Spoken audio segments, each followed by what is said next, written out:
Acharya, I wanted to talk more about relationships and I want to talk about toxic relationships. When is it and how is it that a relationship turns toxic?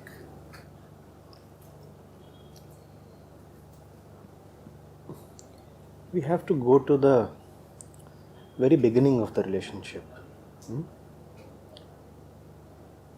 Most of the times, a relationship does not really turn toxic.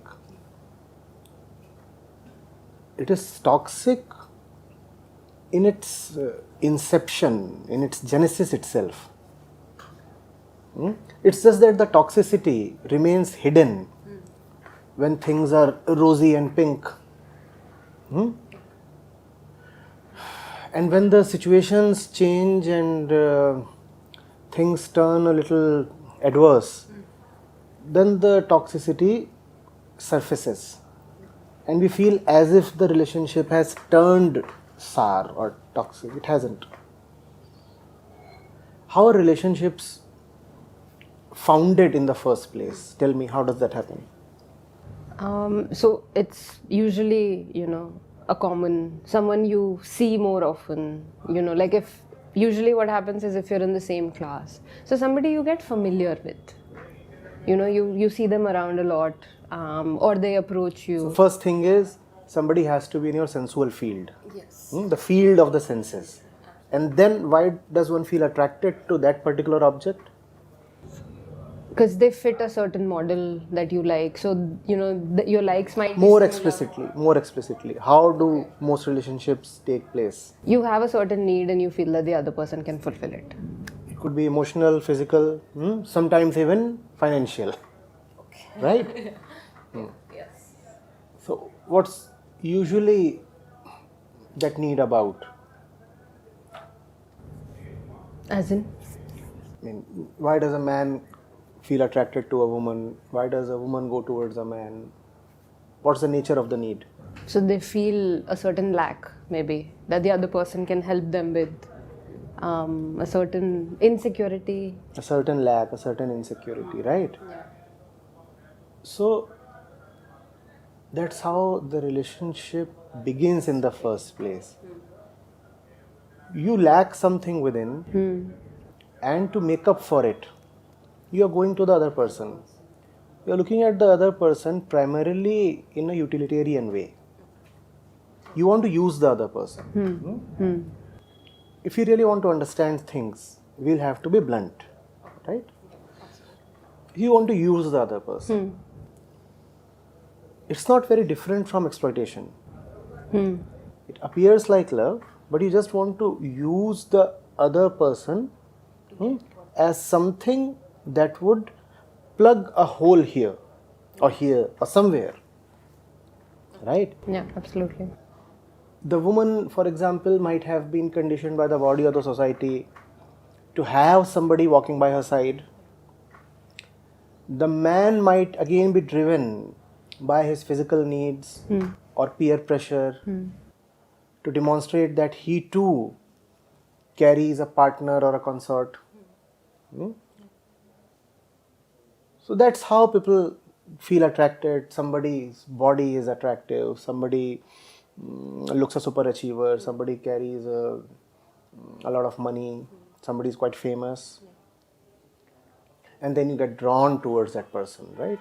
Why? Because that's something that you would want to add to yourself. Can I have her body available to me? That will fulfill a certain need.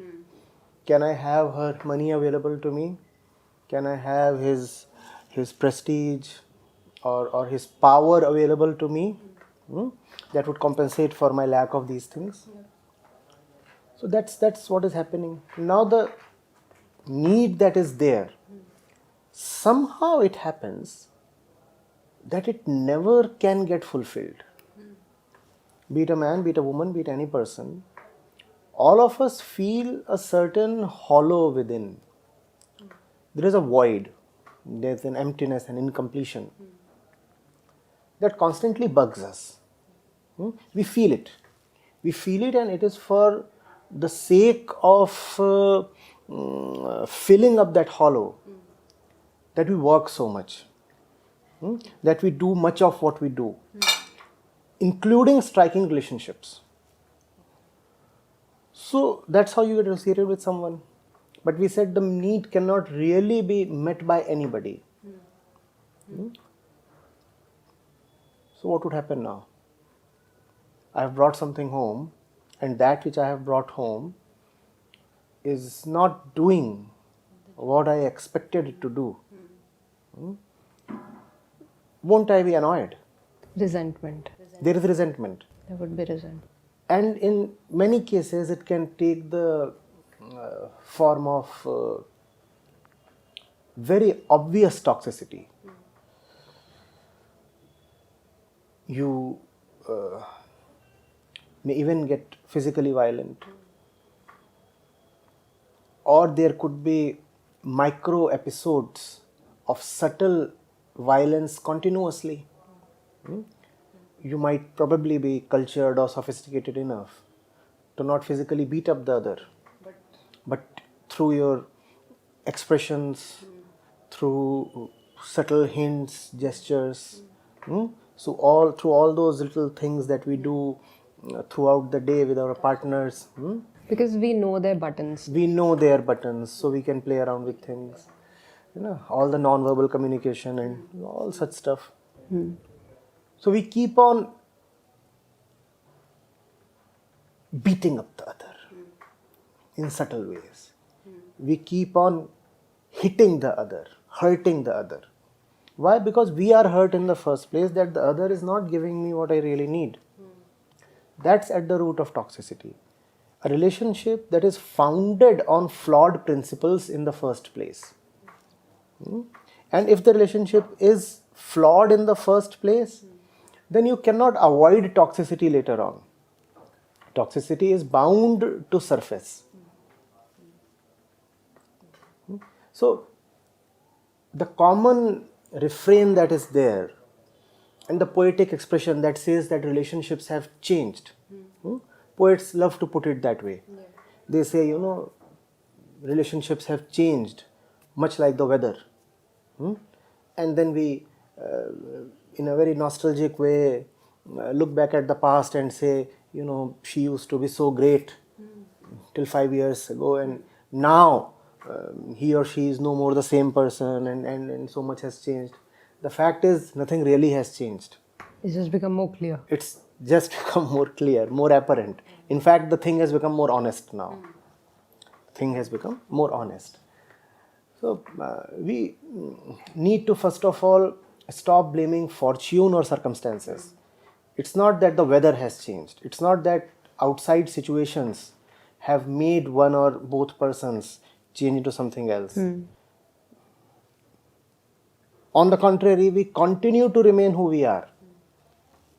We were ignorant people when the relationship was founded, and we are ignorant even right now. So actually, we have just not changed. Okay. Actually, we have just not changed. The relationship has just not changed. Maybe she is your girlfriend of 20 years vintage. Maybe the relationship took place when both of you were 16. And maybe now you are 36 and you keep breaking each other's head.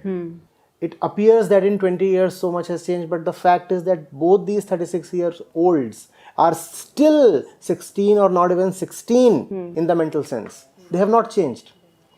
Because change in the positive, in the affirmative sense is about growing up. You have not grown up. So the old toxicity is just finding expression. So it's also, maybe if I would understand it, I would understand it that if you're not learning from life, then life kind of hits you harder and harder and harder. Yes. Life keeps peeling layers off your personality. And beneath all these layers is hidden the toxic core. What life and time and experience do is that they keep on removing the veneers, the layers that hide what lies within us. And so things get exposed. Of course, life also keeps adding layers, but then that's a different thing. Alright. So why do people not leave such relationships once you see that it is a toxic relationship, or maybe they don't see it, but you can see that day in and day out you're getting into the same violence, same extortion, same embarrassment, same resentment. Awkwardness and all. So why do people just not leave, or would you advise them to leave in the first place? Leave as in physically leave? Physically, as in at least be separate from each other, so In that the sense of not staying together? not staying together, not being in the relationship, Not staying in the same house or the same room. That's what you mean by splitting up, right? Because the thing is, sometimes a lot you do better when you're away from that person. You see, that might be a temporary kind of measure, and that measure might be needed sometimes to temporarily stop seeing the other or stop staying with the other, living with the other. But then that won't help much. The real solution to toxicity is maturity. This kind of separation is advisable only to those who do not have the appetite for maturity. If they say that we cannot have the real solution, we do not have it in us to implement the real solution, just give us some kind of a painkiller. Okay. We can't have a surgery, just give us some analgesic that we can keep on having continuously and somehow subside our pain.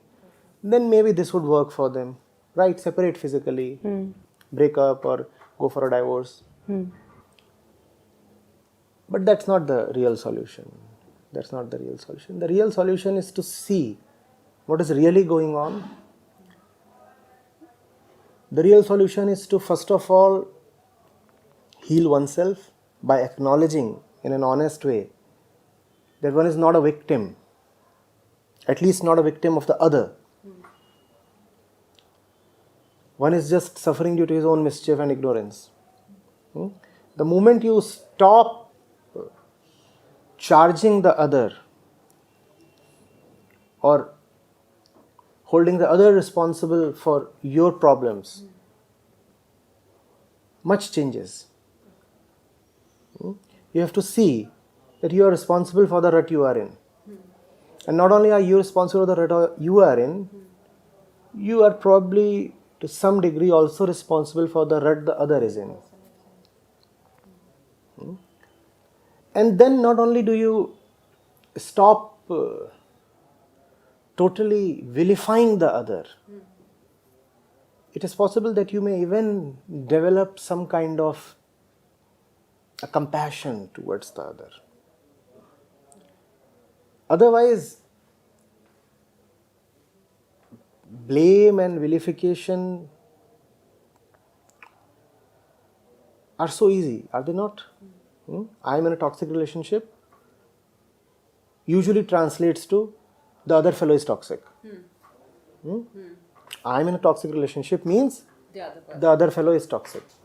I do not advise people to separate usually. Not because I am an advocate of marital continuity, not because I am some kind of an anti-divorce activist or something. Not that I am in great awe of the traditional institution of family and marriage. Not for those reasons. It is because I see it as an act of escapism and cowardice. To just drop the other person and run away should be absolutely the last option. And that last option should be exercised after you have honestly tried everything else and it has failed. 999 out of 1000 times, something would work out for you. It's not that everything would be insufficient. When absolutely nothing seems to be working, then fine, leave the other person. And even then, the leaving or separation part, I feel must be temporary. Okay. Never strike someone permanently out of your life. Nobody deserves this kind of apathy or hatred. You can do that. You can very well say, no, I don't want to carry this relationship or that person forward anymore with me. You do that. But that would leave you a little smaller than what you could have been. The decision to chuck somebody out from your life would leave you a little poorer. It would deprive you of a certain richness in life. So it is not merely the other that you are hurting by kicking him out or by yourself walking out. You are hurting yourself as well. An obstinate person is a headache, is a challenge. When I say obstinate, I mean obstinately toxic. So an obstinately toxic person is a challenge, but also an opportunity, is he not? Now if you take up that opportunity and really fight hard to win it, then it leads to your own betterment, enrichment. You become somebody bigger, deeper, more profound. So don't try to quickly run away from someone. That also does not mean that you continue to bear violence or hardships or abuse. No, not at all, not at all. Obviously, that is something that you have to take care of by whatever means. The emphasis is on not quitting. And when I say not quitting, I do not mean that the husband must not quit as husband and the wife must not quit as the wife. Do quit as a husband, no issues, but never quit as a person. Don't forget that you have been with this fellow for 2 years or 20 years, whatsoever. You have spent a part of your life with this person. And it's an opportunity. It's a part of your basic humanity. It's a part of being human. Not to dump the other when the other too is in distress. You might say, but the other does not look in distress. The other is in fact an exploiter, a violent person. One who is doing all these things, shouting, shrieking, biting, hitting, scratching, is surely not in a good mental state, right? See whether you can be man enough or woman enough to really redeem that person. It is very alright, I said, to change the name of the relationship. You need not carry the same names that you gave yourself at the beginning of the relationship. In fact, you should give up those names as early as possible because it is those names that are at the root of toxicity. Don't carry those names. Drop those names, but don't drop the person, please. So, husband-wife relationship, violent, let's say, and so how do you stop being the wife suddenly? Or how do you stop being the husband just like if needed, move out of the house. No issues. If needed, move out of the house. See what practical arrangement you can make for the kids. See whether you want to take the kids out with you. But then for that you need to have financial independence, which I hope you have. I hope the relationship has not lulled you into a kind of an imaginary comfort in which you decide not to earn anything and depend on the income of the other. But that is quite... If that is happening, then the first thing in gaining freedom from this toxicity is financial independence. Go find a job for yourself. Go find a job for yourself. If needed, quit that house. But not that person. Not that person. Because, permanently blacklisting a person is almost like killing a part of yourself. Heal. When a patient comes to you, it probably is easier to declare him a hopeless case and let him expire on the table. But it requires somebody fantastic to take up the challenge and cure that person.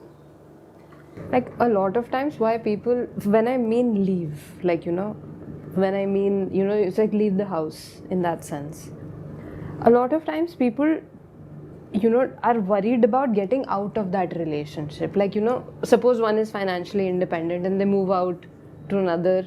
So, what I understand is self-love. First you have to heal and only then can you heal. Na? Because otherwise if you've not, healed yourself, then how do you expect to even help the other? Right. See, that will tell you why the relationship is bad in the first place. You probably enjoy dependency. You probably have no spiritual basis to the relationship. Now, this dependency was a very happy thing as long as you were being provided for by that person. Yeah. But now the same dependency keeps you arrested and restricted in the household. So now you don't like it. You don't like it. Now you say, oh, what do I do? I'm so dependent. How do I move out? Why don't you state in the same breath that you were quietly and happily enjoying the same dependence for the first 5 or 10 years? Yeah. Right? So, always be very, very sure of the solidity of the fundamentals. Even when everything seems to be going right in a relationship, keep checking. Have I become dependent? Have I become exploitative? Have I started holding expectations? Has the other started holding expectations? Is the other blocking my view of the larger universe? Has the other become too central to my mind, my thoughts? Has the other started occupying my inner space to an extent that may be called unhealthy? These are the things that you should check for when there are no troubling symptoms. Often when the symptoms appear, it is already too late.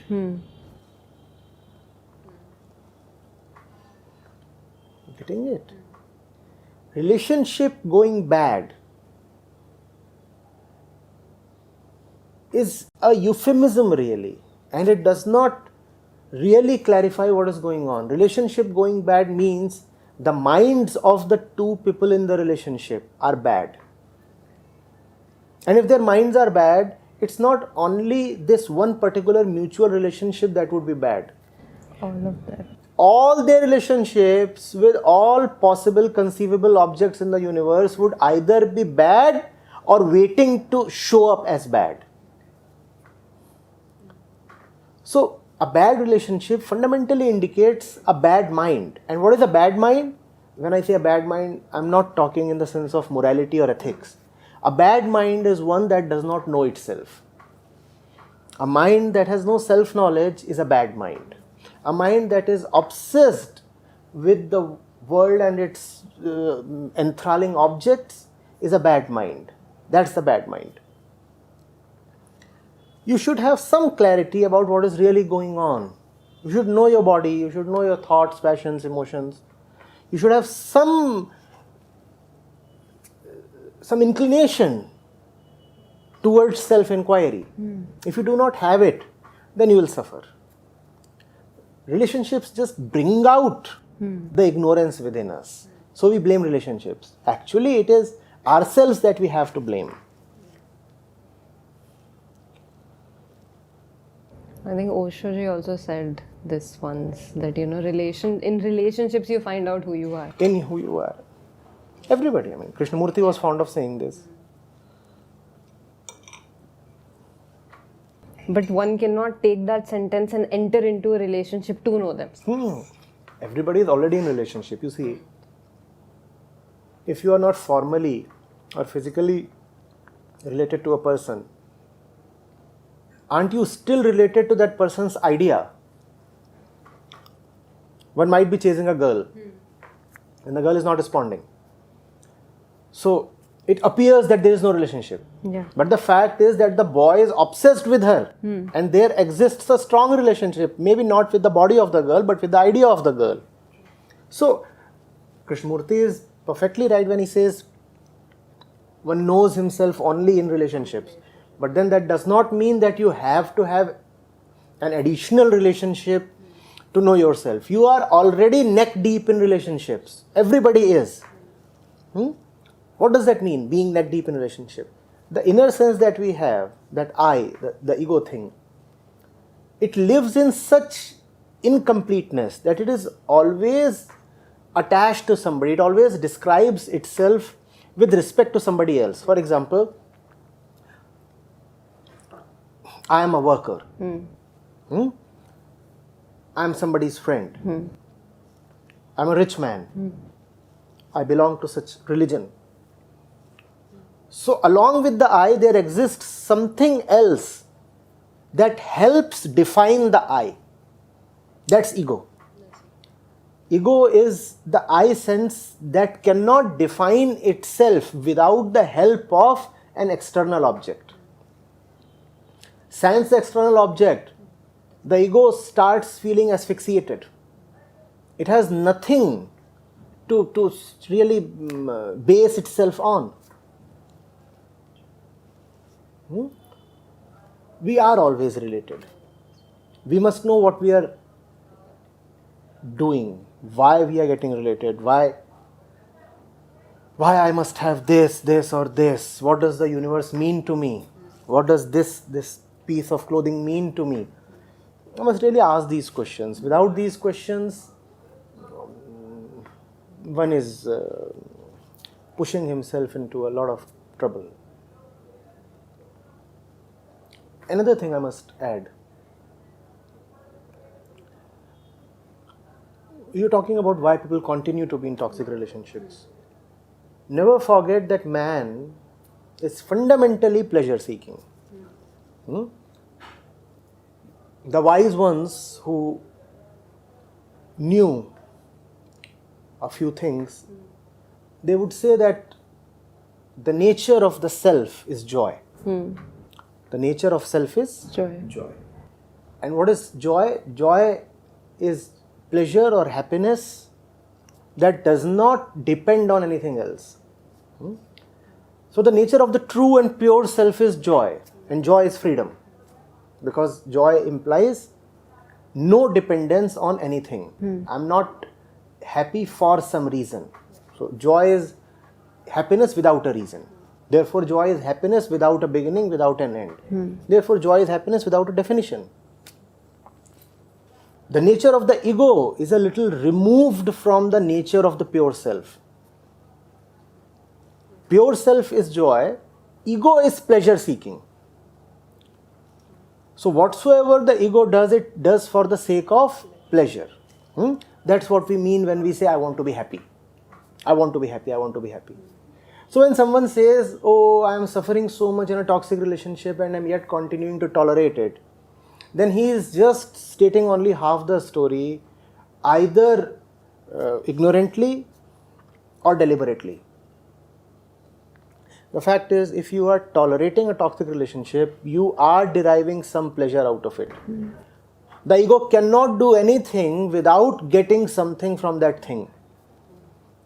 So if a lady comes to you and says, I get beaten up and all the abusive things happen to me, and yet, I choose to remain in the household, then she is not telling you the full story. The full story is, she is still seeing some benefit in staying put. Otherwise, she would have just walked out long back. So you must ask her, what is it that you are tolerating all such abuse for? What is the return that you get? What is the return that you are getting? She might not be very willing to acknowledge because it is a little awkward, indeed shameful. But then that payoff surely exists. One has to give up the greed for that payoff. Once you have gone beyond the greed to get something in return for your humiliation, then you find that you are free of your humiliation. Nothing really happens to us without our consent. Don't I say that very often? Get rid of greed, and that freedom from greed is spiritual advancement. Otherwise, how can you have freedom from greed? Freedom from greed is not some kind of a bold decision coming from nowhere. Freedom from greed comes only from deep clarity about the nature of the self. Once you know who you are, only then it becomes possible to drop greed. Once you drop greed, you also drop fear and humiliation and all the misbehavior that you tolerate. Can I say that if you've dropped greed, you can save yourself from being exploited? Obviously. Because you see, it's a trade-off. It's a trade-off. You humiliate me, at the same time you offer me something, and when I weigh the humiliation against what I am getting, I find what I am getting A little. outweighs the humiliation, so I am prepared to take the humiliation. Now, outwardly and to others, I might keep saying that I do not like what is going on. But the fact is, it's a happy trade-off. So people don't end relationships because there does exist a trade-off which they still take to be beneficial. If you really want to advise, counsel such people, you will have to demonstrate to them that the payoff is not positive. That the kind of abuse that they are tolerating or the kind of loss of life they are bearing is far more damaging and bigger than any perceived benefits that they might be getting.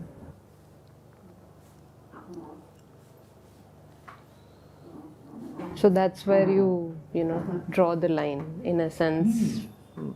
See, the moment it becomes clear to someone that in a particular situation he is losing, then you don't have to tell him to what to do next.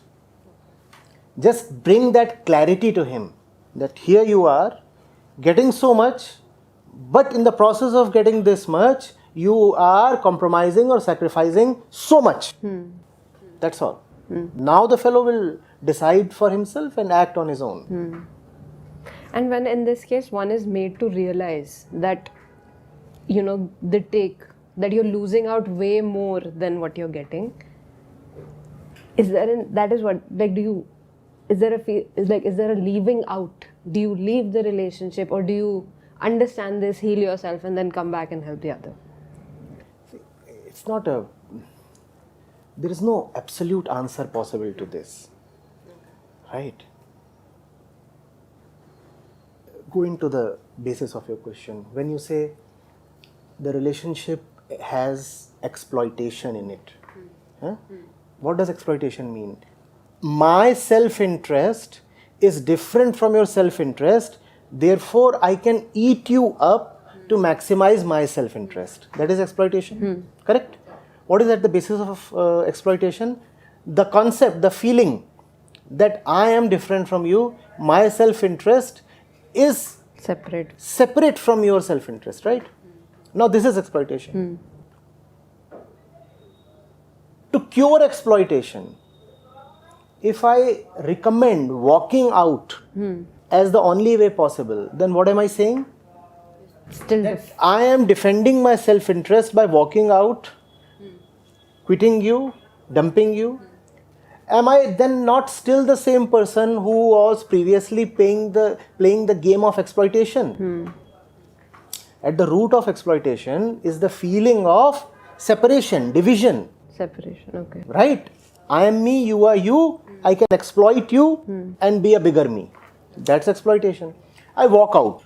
And why did I walk out? To take care of my personal peace. Am I still not the one who was thinking previously in the language of division? So this walking out then will not be very beneficial. Therefore, one has to take quitting or walking out just as a temporary thing. Right? Freedom from exploitation is very incomplete without compassion. Not only have you have to end your own exploitation, you also have to bring compassion to the other, and these two must go hand in hand. Obviously, there might be some phase lag between these two. One may come first, the other may come later. There might even be a gap of many years between these two. But these two will exist together. You cannot have just one of them. You cannot say that to save my skin, I broke out of the house, like one breaks out of a jail. And then I never turned back to look at what is happening in the house. It doesn't happen this way. It cannot happen this way. If you break out of the house just to take care of your own self-interest, then wherever you go, you would find that you are still caught in the cycle of exploitation and suffering. If you really want to end exploitation and suffering, then you have to take care of yourself and also try to do as much good to the other as possible. So it's a full circle, it's not... It's a full circle. You cannot just take care of only yourself. You see, if I take care of just myself, then how am I different from the exploiter? Is he not following the same principle? He too is saying, I am taking care of just myself. And I say, I too want to just take care of myself, so I am walking out, I'll go settle in some other place and be happy. So you become the exploiter. You become the exploiter, and now the exploiter has fully won. He has totally converted you. Has made one of him. Yeah, now you belong to his creed. So the way to get out of the relationship would be to understand. To not remain the person who entered the relationship. That's the way to spiritually break up. When you break up in the material way, you leave the house. When you break up in the spiritual way, you leave who you are. That's a great breakup. And in this breakup, the other person will not even know that you have broken up. Because externally you will appear just the same. Internally you are no more the same person. Break up. I didn't break up with you, I broke up with myself. Fine. So you cannot really charge me or blame me.